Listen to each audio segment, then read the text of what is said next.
ইস্টবেঙ্গল ক্লাবের অভিনব প্রদর্শনী। ক্লাবের 105 বছরের ইতিহাস আর তা তুলে ধরতেই এই প্রদর্শনী। উদ্বোধনী অনুষ্ঠানে হাজির ছিলেন কোচ অস্কার ব্রুজো সহ বর্তমান আর প্রাক্তন ফুটবলাররা। কলকাতা সেন্টার ফর ক্রিয়েটিভিটি ও ইস্টবেঙ্গল ক্লাবের যৌথ উদ্যোগে অভিনব প্রদর্শনী। এই প্রদর্শনীতে 105 বছরের ঐতিহ্যশালী নানান মুহূর্ত, স্মারক, ছবি হাজির এক ছাদের তলায়, যা চলবে ডিসেম্বরের মাঝামাঝি পর্যন্ত।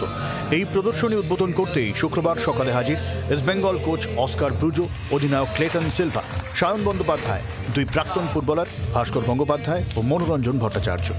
Eastbengal is a club with a very rich history, legacy, values, sportsmanship, and for us, the foreigners being here, we need to know where we are, and the best way is watching all these items, things from 100 years, interacting with the former players of the club. So for us, it's a plus of being here, and yeah, we are really enjoying the day, the event. প্রদর্শনী উদ্বোধনে হাজির ছিলেন গায়ক মনোময় ভট্টাচার্য। ছেলে আকাশের কথায় ইস্টবেঙ্গলের হয়ে গানও গেয়েছেন তিনি। প্রদর্শনীর গুরুত্ব স্মরণ করিয়ে সেই গানও জি24 ঘন্টার ক্যামেরার সামনে গাইলেন তিনি। 103 বছরের পুরনো একটি ক্লাব, আমাদের ক্লাব, যে ক্লাবে কত প্লেয়ার এসে খেলে গেছেন এবং তারা আমাদের ক্লাবকে শিখরে নিয়ে গেছেন, আমাদের সম্মানকে। তো সেই ক্লাবের আজকে এত সুন্দর একটা এক্সিবিশনে আমি এসেছি। Thank you so much Emami ইস্টবেঙ্গলকে।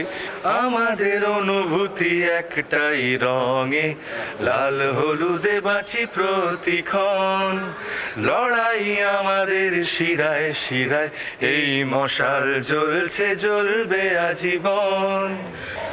এ যেন ইস্টবেঙ্গলের এক মুঠো নস্টালজিয়া উঠে এসেছে এখানে। এটা 75-এর সেই বিখ্যাত 5 গোলের ম্যাচে অশোকলাল চ্যাটার্জির বুট, আর এই বুটটা পরে খেলতেন ময়দানের মারাদোনা, কৃষাণু দে।